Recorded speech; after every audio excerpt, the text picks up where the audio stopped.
교회, 뭐 아랍, 뭐 일본, 뭐 이스라엘, 뭐 대만, 모든 세계의 모든 교회들이 주님의 오심을 준비하고 있습니다. 여러분 해외로 나가 보시면 동일한 얘기를 합니다. 주님 오시길 멀지 않았다. 주님을 기다리자. 이런 얘기를 동일하게 하고 모든 교회가 저는 그렇게 생각한다고 믿습니다. 하지만 안 믿는 자들도 지금 시대가 이렇게 돌아가는 걸 보면서 뭔가 이상하다라고 이야기를 합니다. 왜냐하면 정말 시대가 이상하게 흘러가고 있기에 이제는 우리가 피부로 느낄 정도로 이상한 시대가 급격하게 돌아가고 있다라고 생각해도 우리는 아무렇지도 않습니다.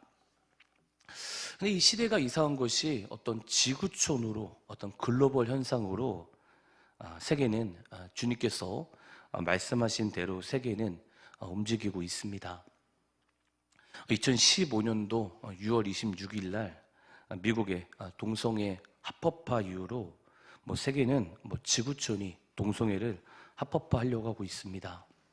또 중국은 사회주의인데 어떤 베이징 교과서에 동성애 옹호하는 교과서가 나오고 어제 들으셨던 것처럼 유럽은 동성애 합법화, 남미, 중미, 동성애 합법화, 지금 한국교회뿐 아니라 한국에도 동성애 축제. 그런데 이 동성애자들이 이 동성애를 부끄러워하지 않고 정말 공공연하게 동성애가 축제가 일어나고 또 동성애자들은 공공연하게 나는 동성애자다라고 이야기하고 있습니다.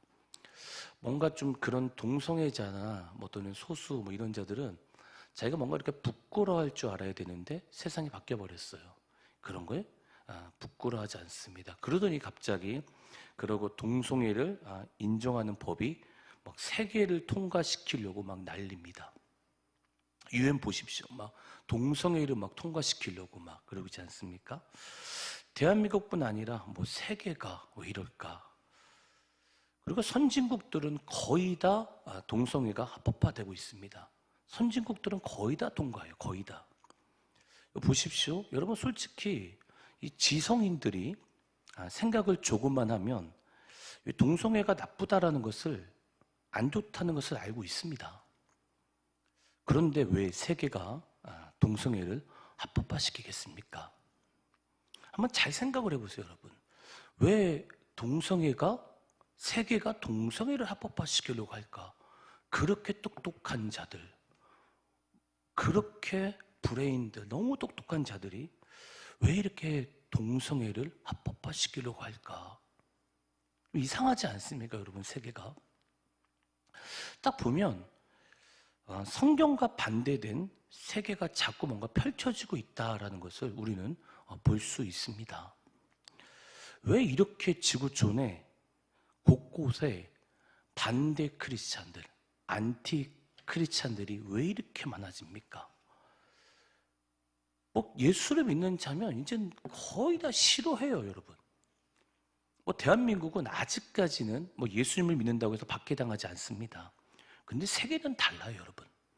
세계는 예수를 믿는다고 해서 우리 민족 북한만 해도 박해일이잖아요.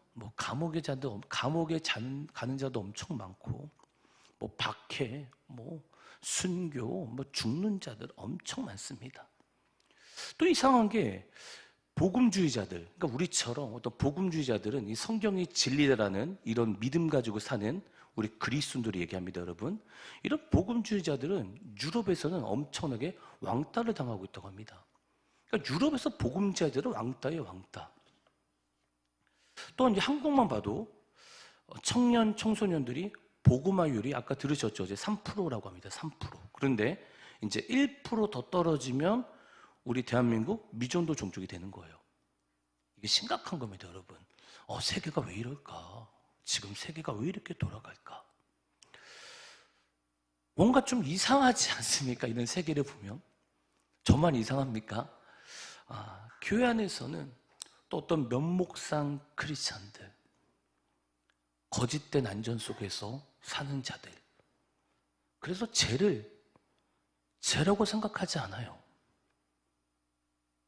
대충 살아요. 죄가 뭔지도 몰라요. 분별을 못해요. 또 죄를 이야기하면 듣기 싫어해요. 자기 소견대로, 자기 마음대로. 명목상 크리스천들이 점점 많아지고 있는 것 같습니다. 하나님 말씀이 기준이 되어야 되는데 하나님 말씀을 보지 않고 자꾸 자기 소견대로만 자꾸 하니까 정말 점점 명목상 크리스천들, 어떤 믿음은 있어 보이지만, 열정은 있어 보이지만 어떤 하나님과 반대적인 삶을 사는 자들, 이것이 혹시 우리가 아닌가 한번 고민 한번 해봐야 되지 않을까 저는 생각해 봅니다. 또 유럽이라는 나라는 어제 보셨던 것처럼 교회는 점점 문을 닫고 있고, 교회는 이제 술집으로 나이트로 변화되고 있는 그런 소식을 듣게 됩니다. 왜 이게 이상할까? 왜 이렇게 시대가, 세계가 이렇게 돌아갈까? 또 우리가 뉴스를 틀어보면 4,000년 전에 이삭과 이스마엘의 싸움이 일어났는데 이제 그 지구촌에서 갑자기 글로벌하게 테러와 전쟁으로 이삭과 이스마엘의 싸움이 일어나더니 막 세계를 흔들고 있습니다. 예루살렘 성전, 아랍어로 악사 성전이죠. 악사 성전. 세계가 난리죠. 곳곳에 지진이 나고, 세상에 이렇게 발달이 되고 이렇게까지 잘 먹고 잘 사는데 갑자기 어느 날에는 또 기근으로 허덕이는 자들. 이런 소식을 들어보면 뭔가 시대가 돌아가는 것이 심상치 않다는 것을 느끼게 됩니다.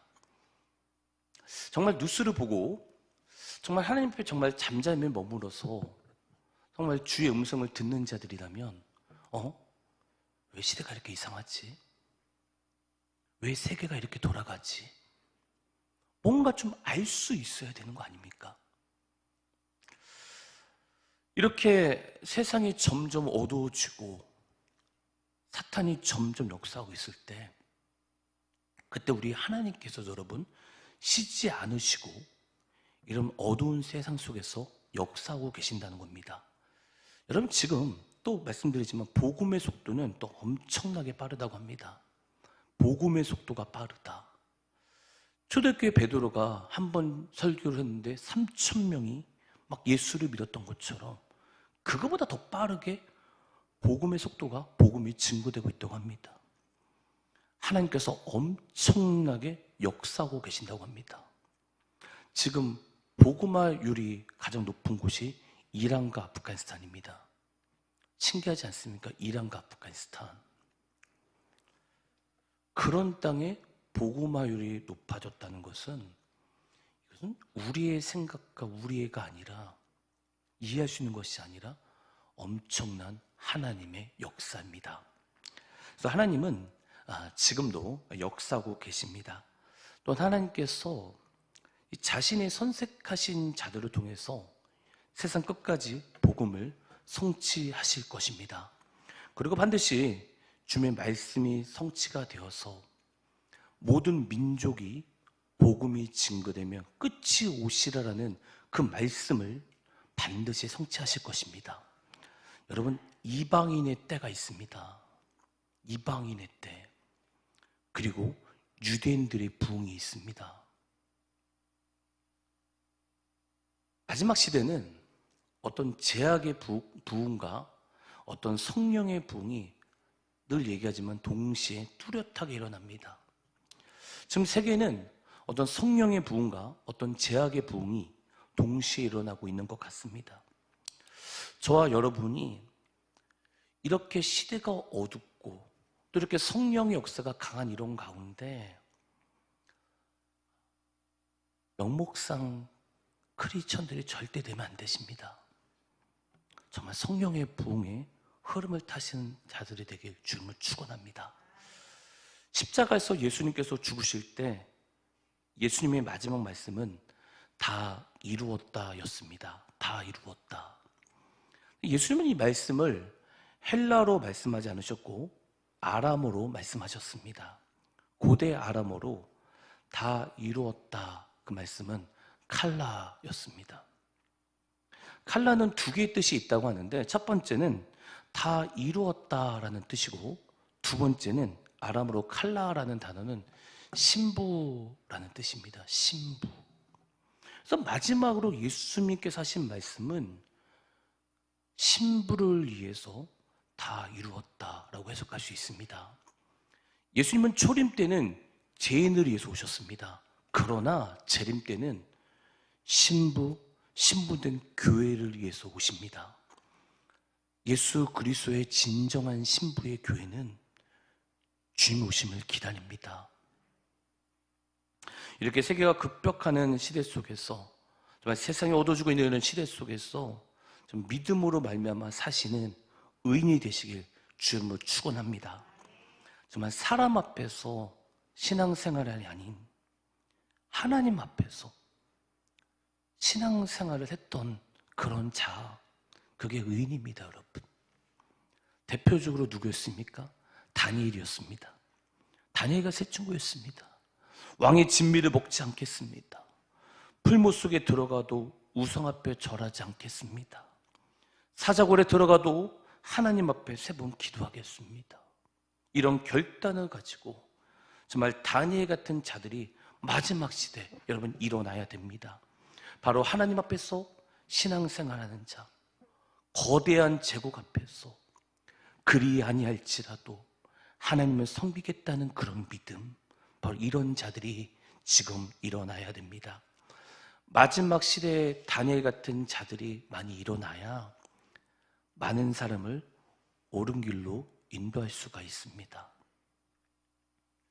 어제 강사님이 오시고 나서 한 사람이 정말 일어나니까 많은 사람들이 일어난 거 보지 않습니까?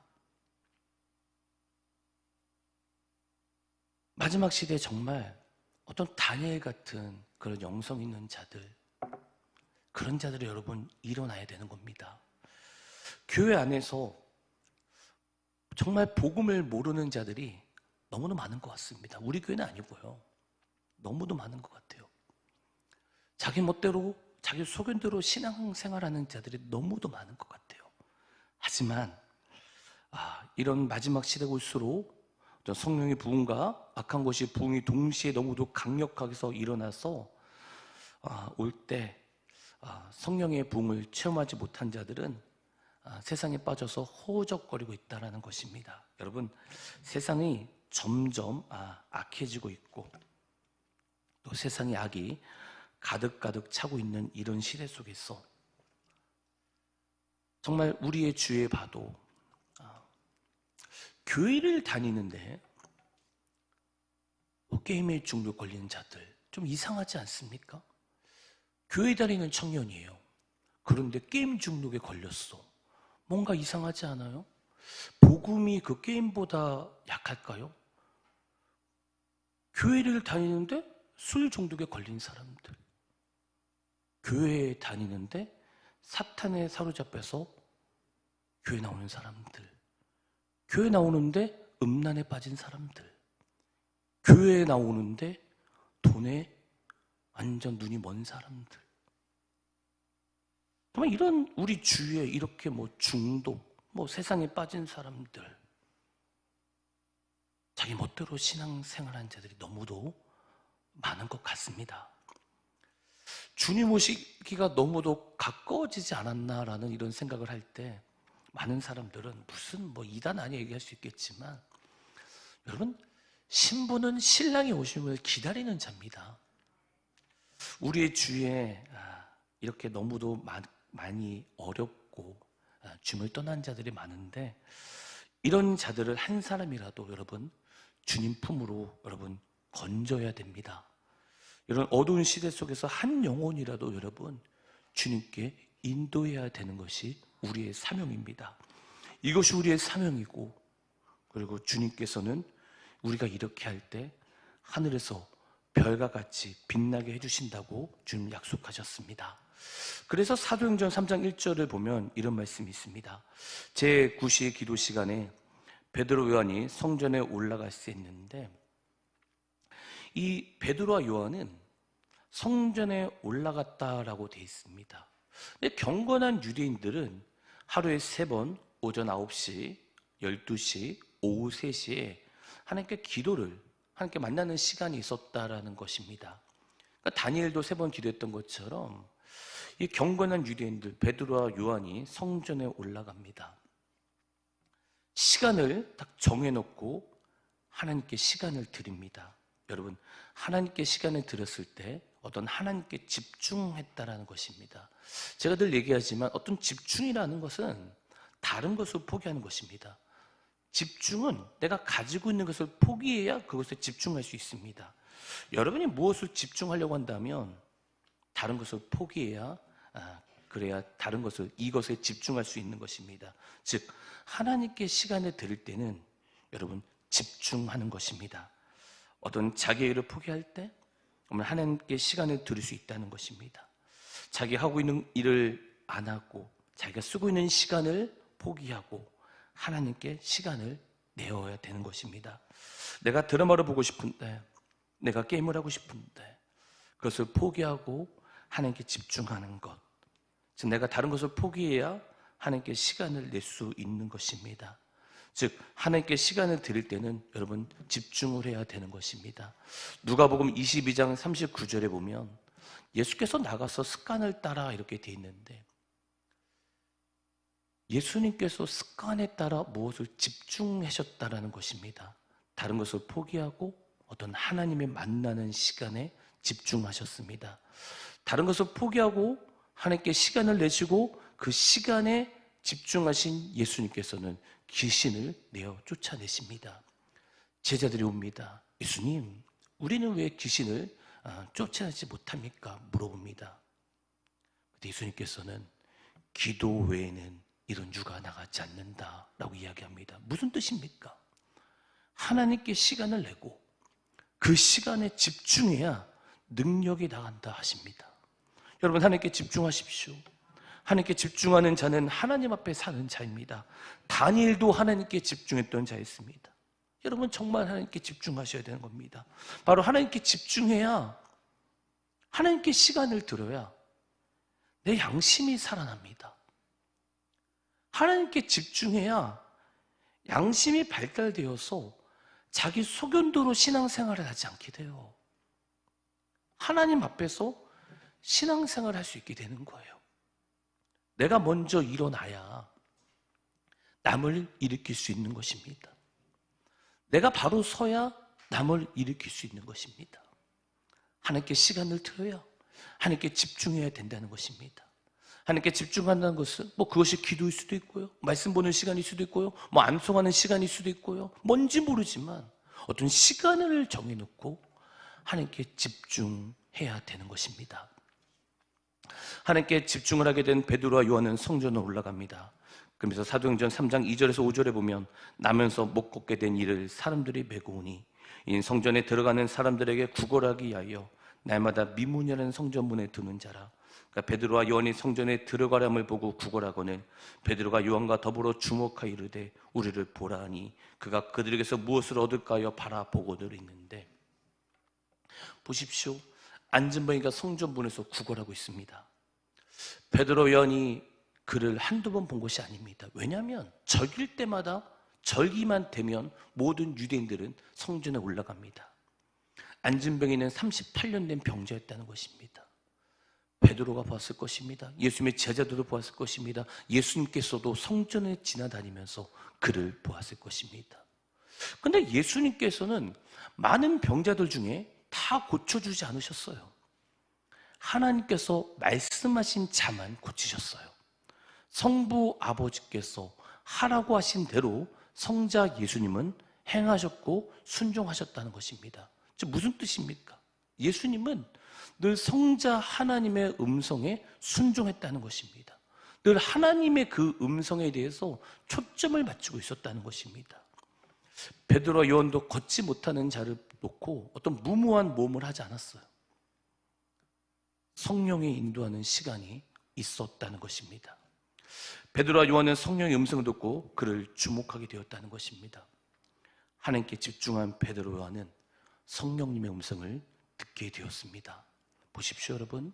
하나님께 집중을 하니까 성령님께 민감했다라는 것입니다.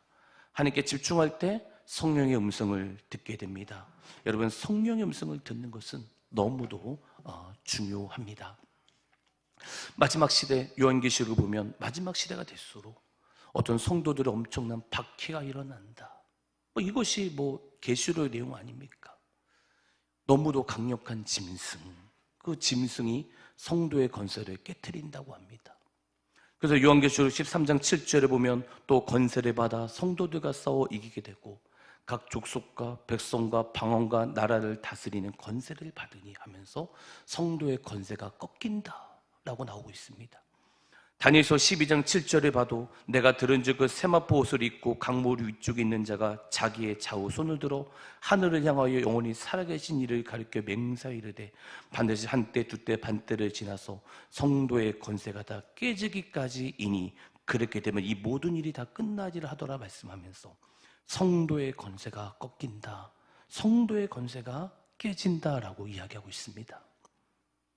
엄청난 어려움과 엄청난 성도의 권세가 꺾이는 시대가 온다고 합니다. 뭔가 좀 심각하지 않습니까? 주님 오시기 멀지 않을수록 여러분 어렵다고 합니다. 돈 많이 벌고 이런 건 이제 여러분 아닐 겁니다.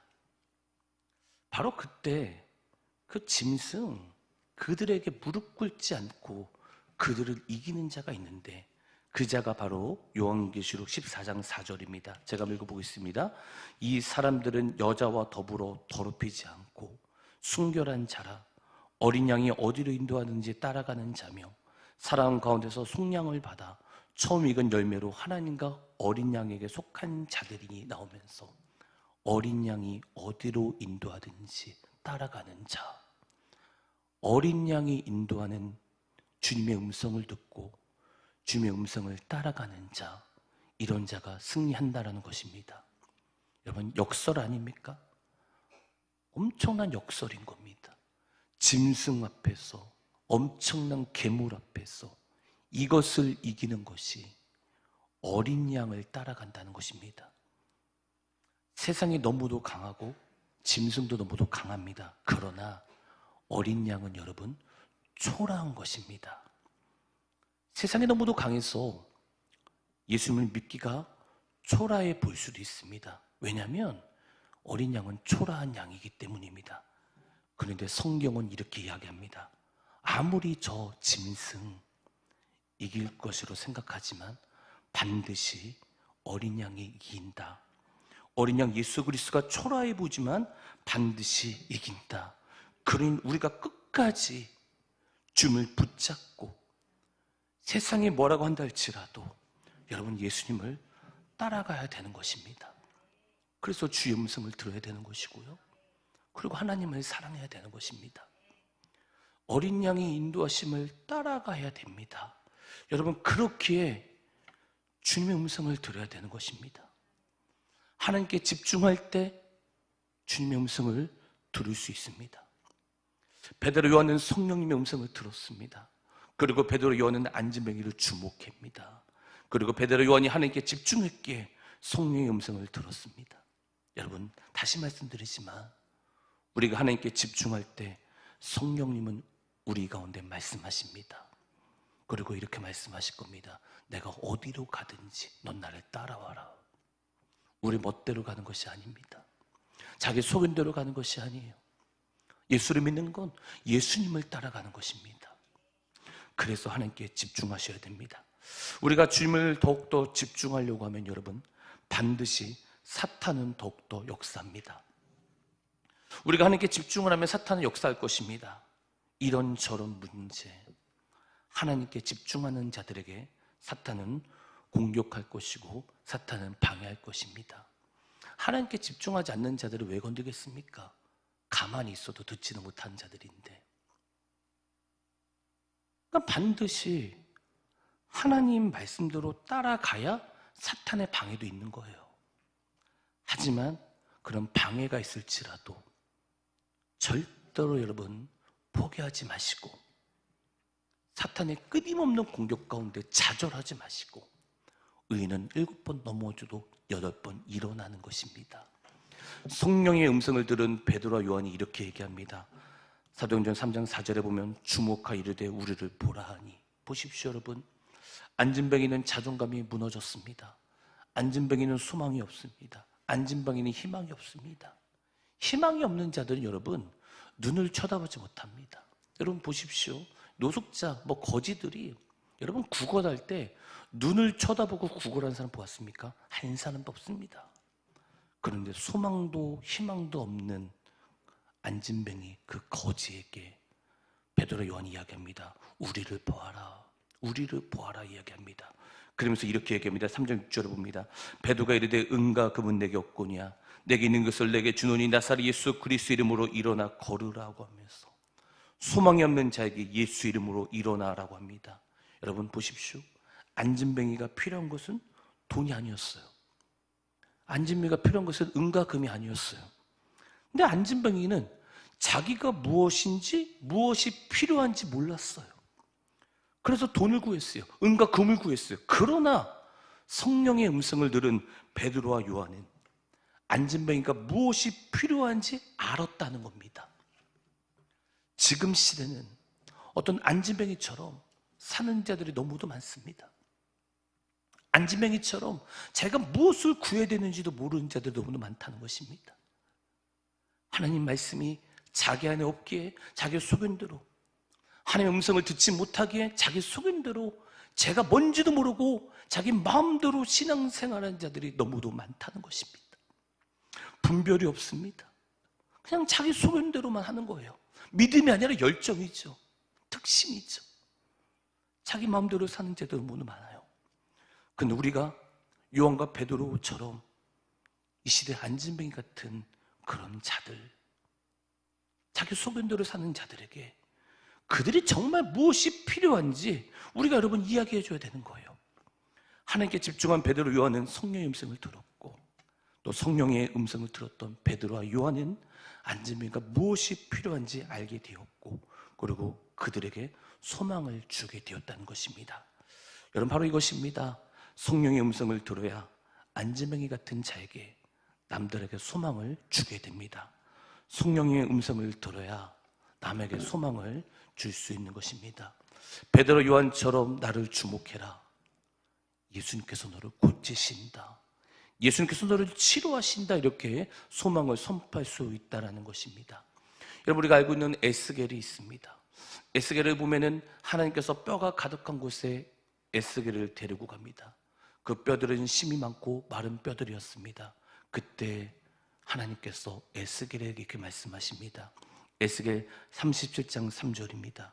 그가 내게 이르시되 인자야 이 뼈들이 능히 살 수 있겠느냐 하시기로 내가 대답하되 주야여 주께서 하시나이다.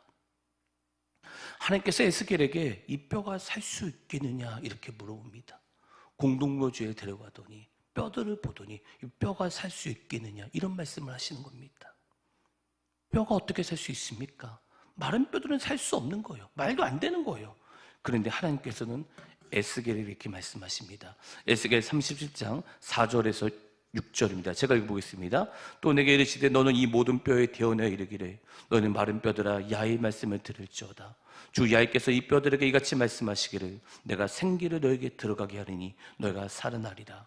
너희 위에 힘줄을 두고 살을 입히고 가죽으로 덮고 너희 속에 생기를 넣으리니 너희가 살아나리라.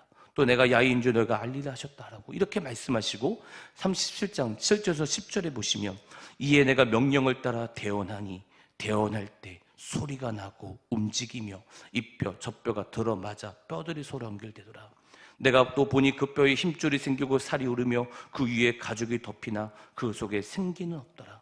또 내게 이르시되 인자야 너는 생기를 향하여 대언하라. 생기에게 대하여 이르기를 주 야훼께서 이같이 말씀하시기를 생기야 사방에부터 와서 이 죽음을 당한 자에게 불어서 살아나게 하셨다 하라. 이에 내가 그 명령대로 대언하였더니 생기가 그들에게 들어가매 그들이 곧 살아나서 일어나 서는데 극히 큰 군대가 되더라 말씀하십니다. 7절에 명령을 따라 대언할 때, 하나님 말씀을 따라 대언할 때, 9절에 하나님 말씀을 따라 대언할 때, 10절에 하나님 말씀을 따라 대언할 때 마른 뼈들이 큰 키 큰 군대가 되어 마른 뼈들이 살아게 되어야 됩니다. 여러분 보십시오. 하나님께 집중한 에스겔은 하나님의 음성을 듣습니다. 그리고 하나님의 음성을 들은 에스겔은 뼈들에게 대언합니다. 그러자 큰 군대가 일어납니다. 우리 주위의 어려운 자들에게 소망을 선포해야 됩니다. 그들에게 대언해야 됩니다. 나를 주목해라. 예수님께서 너를 고치신다. 예수님께서 너를 치료하신다. 그들이 마른 뼈들 같을지라도 하나님은 그들에게 생기를 주셔서 그들이 극히 큰 군대로 일으키신다고 여러분 선포해야 되는 것입니다. 선포하기 위해서는 하나님께 집중해야 하고 하나님의 음성을 들어야 되는 것입니다. 여러분 주위에 안진뱅이 같은 소망 없는 자들이 있습니까? 그들이 주님께로 인도하고 싶습니까? 여러분 자녀들 중에 혹시라도 예수 안 믿는 자들이 있습니까? 정말 그들을 주님께 돌이키셔야 됩니다. 어떻게 해야 되겠습니까? 여러분이 하나님께 집중하십시오. 정말 하나님께 집중하십시오. 그리고 성령의 음성에 민감하십시오. 그리고 그런 자들에게 소망을 선포하십시오. 그들에게 주는 말씀으로 대언하십시오. 그렇게 할 때 하나님은 아무 소망이 없는 마른 뼈 같을지라도 그들을 극히 큰 군대로 일으킵니다. 그러나 성령의 음성을 듣고 소망을 선포할 때, 여러분 성령의 음성을 듣고 진리가 선포될 때 항상 우리 가운데는 두 가지 반응이 일어납니다. 믿고 따르는 자들과 믿지 않고 너나 잘해 이렇게 하는 자들이 두 부류가 있을 것입니다. 하지만 여러분 우리에게 부정적인 말로 하는 자들 때문에 실망하지 마십시오. 들을 수 있는 자들은 소수지만 소수입니다. 여러분 반드시 있다는 것입니다. 그 소수가 저는 여러분이 되길 주님을 축원합니다. 말씀을 정리하겠습니다. 21일 자녀의 기도의 기간입니다. 여러분 하나님께 집중하십시오. 그리고 성령님의 음성에 민감하십시오. 그래 여러분 죄를 끊습니다. 죄를 끊으셔야 됩니다. 그리고 분별하셔야 됩니다. 그리고 그런 자들은 우리 자녀들에게 소망을 선포하십시오. 우리 자녀들에게 주님의 말씀으로 대언하십시오. 그렇게 할 때 하나님은 마른 뼈 같을지라도 아무 소망이 없는 자들일지라도 그들을 극히 큰 군대로 일으켜서 하나님께서 한국교회 3%밖에 되지 않지만 하나님은 반드시 부흥을 주셔서 우리 대전 순복교회뿐 아니라 정말 한국교회가 부흥이 되어서 정말 남한과 북한이 통일될 때 정말 중국교회 20만 명, 25만 명의 지하교회 성도들과 같이 연합해서 중국교회 2억 명들 있지 않습니까? 그리고 아랍, 중동, 세계의 예수 믿는 자들, 주님의 군대, 주님의 신부들이 같이 일어나서 모든 민족 복음을 증거하게 되는 겁니다. 그럼 반드시 우리 주님 오실 것이고 우리는 주님을 보면서 주님과 영원한 나라에 살게 되는 것입니다. 기도하겠습니다. 하나님 감사합니다.